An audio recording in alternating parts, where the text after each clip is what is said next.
Good morning, Faith family. It is December 2nd, and we're on our second Advent reading.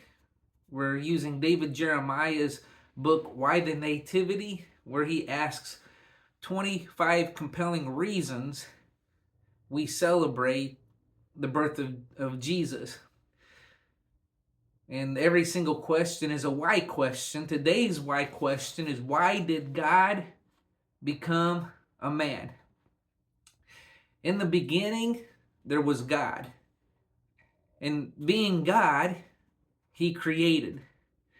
The creations of God were magnificent. He made a universe of unbounded dimensions, measured out the stars and galaxies.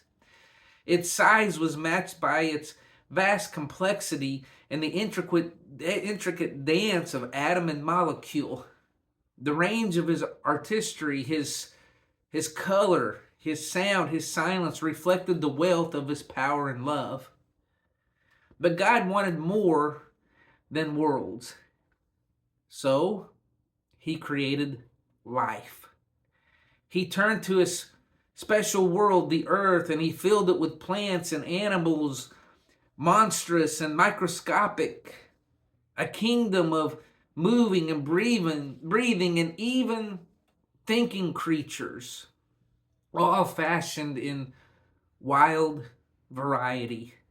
There were towering, brooding redwood trees that held court for 20 centuries, decorated by mayflies whose lives began and ended in a single day. But God wanted more than life. He wanted friendship. So he created mankind. This would be his crowning work. A manifestation of life that would reflect his own being. Rocks and trees, stars and whales.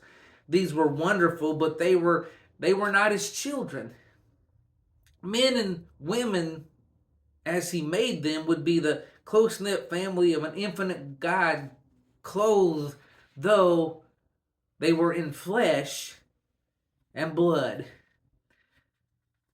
An outrageous idea for communion it was. The perfect, infinite spirit who is Lord of all, and the tiny, limited creature that calls itself human. Yet there was love between them until the children of earth stumbled. That's a story for another day, but the truth is that God's children chose disobedience and fled in shame from his presence. Another name for the disobedience was sin. And it became an unsurmountable barrier between the Creator and his creatures. Men and women knew God as one would regard a distant uncle who was never seen face to face. In certain moments, the children of earth realized how different life could be. One poet looked around him at the beautiful world and reflected, and this is found in Psalm 8, verse 3 through 5.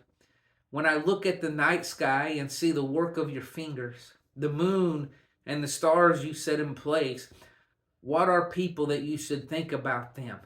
Mere mortals that you should care for them. Yet you made them only a little lower than God and crowned them with glory and honor. The gulf between the eternal Creator and his tiny, incapable children was just too great.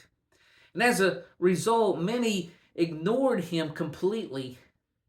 The best, the most obedient strove gallantly to please him, but the stubborn human strain of disobedience doomed every effort. The children had no illusions about their weakness. They knew they were lost, and they longed for the Father to whom every instinct drew them. In their wisest moments, they realized that even now, even with all they had done wrong, their distant Father loved them with an everlasting love. It was a hopeless longing, all the same, for the separation remained. He was pure, and they were stained. How could they ever aspire to the perfection that would make them worthy of him once again? They might as well set to work on a ladder to the moon.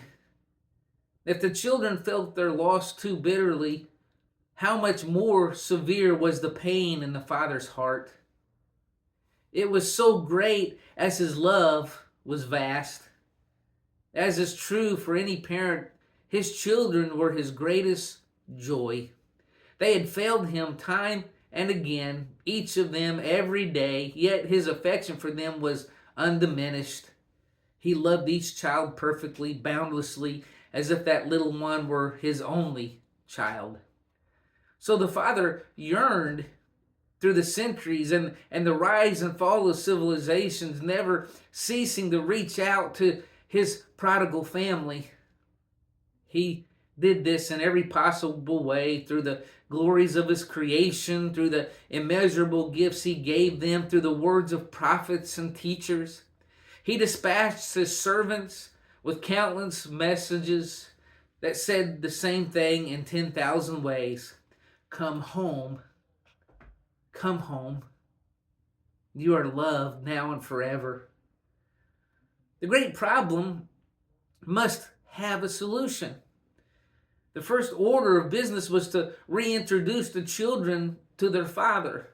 How could impure flesh know pure spirit?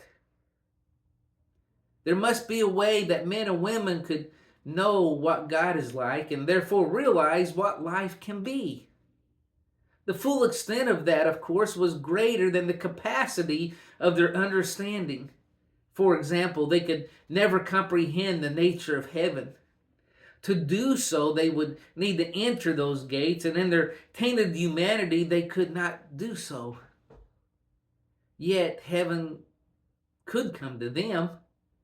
Heaven could not be poured into the stained vessel that was the earth, but there was another way. God himself could make the journey. He could pour his godhood into flesh and blood and visit the earth as man himself. He could walk among the people as a full-fledged human being in every aspect, yet be fully God at the same time. He had sent prophets many times, but now he would do something far more shocking. He would leave the throne of heaven to walk among them, a king in disguise, the Lord of the universe in human scale, the creator among all his creatures.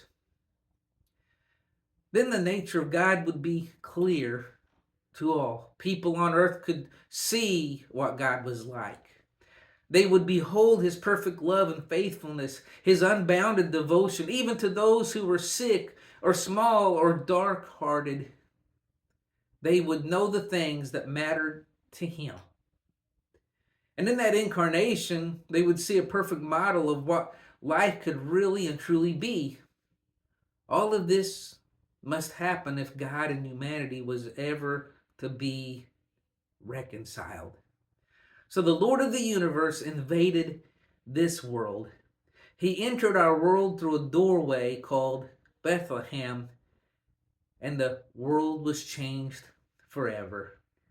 John 1:14 says, "The Word became human and made his home among us.